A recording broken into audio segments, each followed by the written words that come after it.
Hello everyone, welcome back to my channel. For those of you who are new, my name is Paulina, and this is actually a part 2 to a previous video where I talk about what I wish I knew before going into clinical psychology. And just to make these videos not ridiculously long, I decided to break them apart into 2 halves. And yeah, I am currently wrapping up my doctorate in clinical psychology, and hopefully by the end of next year, you could call me a psychologist. So I've gotten a couple of questions from some viewers about just feedback on and advice on getting your doctorate in clinical psychology. So this is me attempting to do that. Someone asked about the different types of therapies and interventions, and how do you learn how to do a therapy, like a specific type of intervention with someone. So this is going to be pretty program specific. And so for those of you who don't know, there are several types of different theories of change and intervention in regard to mental health treatment. So yeah, people are going to have different approaches and different interventions. Some common ones, just to like spew them out, you have CBT, EFT, interpersonal, psychodynamic, and so on, behavioral. You'll have a licensed psychologist you work under who will then guide you, but depending on the person's, either your supervisor's approach and in conjunction with the patient's needs, their diagnoses, and their treatment goals, you're going to have that supervision is going to guide the intervention. So based on your supervisor and what they do, you're going to learn, like, okay, so if you have a supervisor who's primarily psychodynamic, someone who has they're severely depressed, you can learn how the psychodynamic intervention for depression, for example. But hopefully you're in a program too, like I was, that was pretty flexible in regards to integration, meaning using a variety of approaches based on the clinician and the patient's desires, the clinician's desires and strengths and the patient's needs. And so, like, for example, I have a couple patients I'm working with that have like really strong anger issues and irritability. And so I was like, okay, I am going to go back to CBT for anger, cognitive behavioral therapy. And what I do is I talk to my supervisor about that. They might give feedback on how to go about it. But then also you read and you figure out, okay, this is what I'm going to do. I'm going to introduce these concepts and we're going to process it. So it's very flexible and dynamic, at least for me. And I think that's because we're all so different. I don't just have like, okay, we're going to do these sets of worksheets with these people. I'm much more relational. That in turn allows me to be very flexible in my approach. Pretty much if you're interested in a type of intervention, or you do research on a specific, like OCD, right? If someone's very OCD, you can do research on what would be the best interventions. And I think psychologists should do that, not even while they're being trained, but also across their work. Like, you want to do best practice. And so then you can either supervise or consult if you're already a psychologist and be like, okay, I'm going to do this type of intervention. And sometimes that's as simple as researching it, reading about it, and practicing implementing the interventions and introducing it to the patient. Or it could be or you can go sign up for an online workshop or an in-person workshop. So I hope that kind of answers your question. But it is sort of, again, specific to the your program and your training. But that's how I would go about it. I was asked about earning money, for your therapy services, and it depends. Oftentimes funding for programs can be tricky. So you can, on one level, you can go get your doctorate in psychology where you're paying for the courses and you're paying for your own cost of living and you're not really getting paid for much. But then you can sign up and maybe do research or maybe do some clinical work, and you get and that goes, you get some type of stipend for it. So you can get no funding and just everything's out of pocket. You can get some funding, like I just mentioned. Maybe you're doing research and you're getting paid or whatever. I fortunately went to a program that was fully funded. So not only was it a PsyD, so I didn't have to necessarily, I did research, but I didn't do, my main focus was clinical work. I was able to get all my classes paid for, and I got a stipend every month to support myself. So that's really nice. I'm very fortunate about that, and I'm hoping that more programs can be modeled in that way. So in general, no, you don't get compensated for your therapy services. That's part of your training.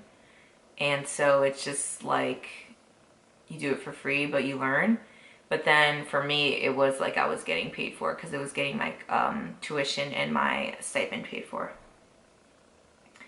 But I also taught too. So I did research. I taught undergraduate psychology courses and also TA'd for us graduate psychology courses, as well as doing therapy. And it was all worth it because it gave me experience as well as the financial benefit. All right, so when it comes to research interests, another question I received, like what does my research look like, and so on.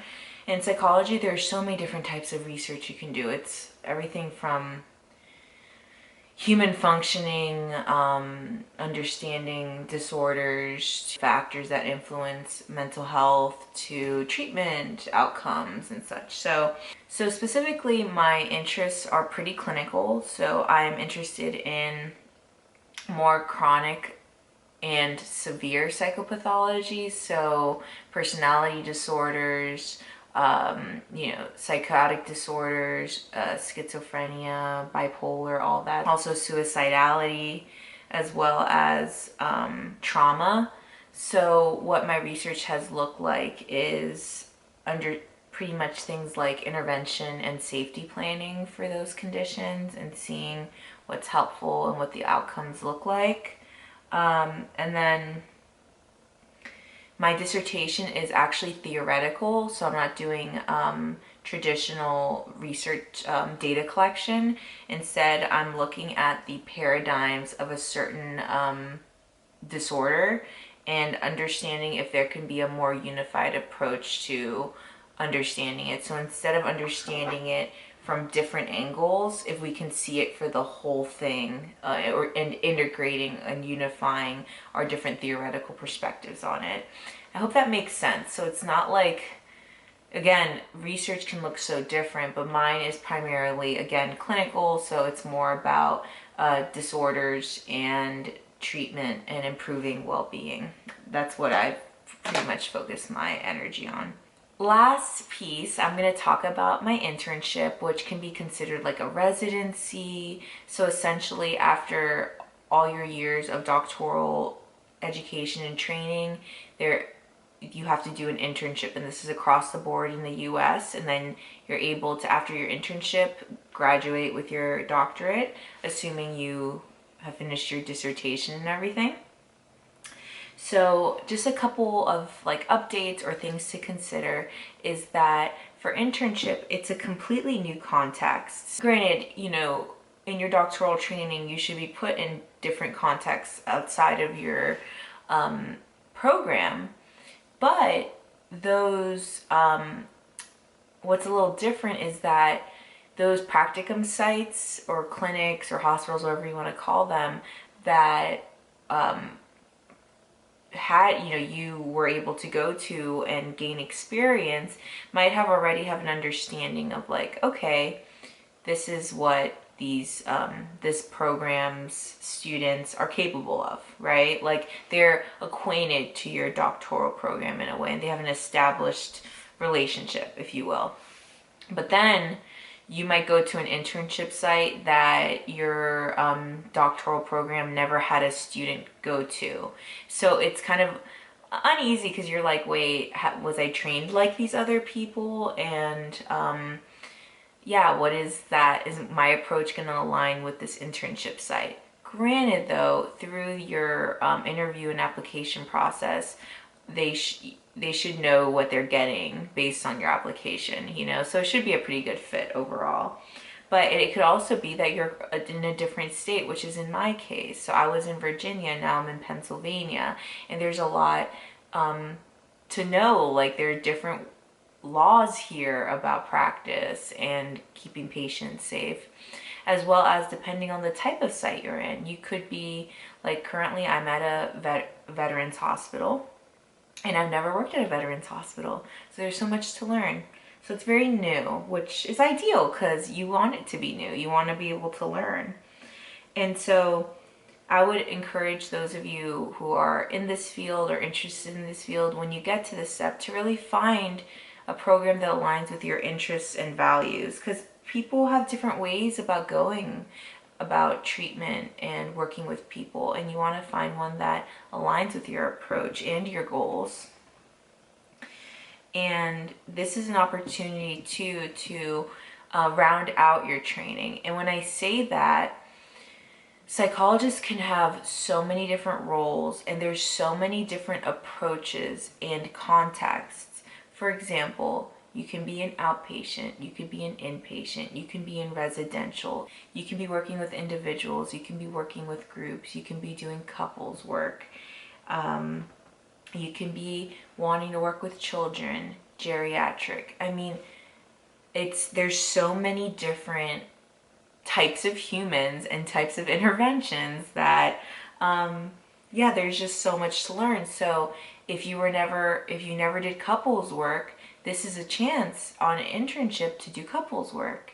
If I've never worked with geriatrics, so I'm going to take this, you know, the geriatric population, so I'm going to take this opportunity to work with the geriatric population.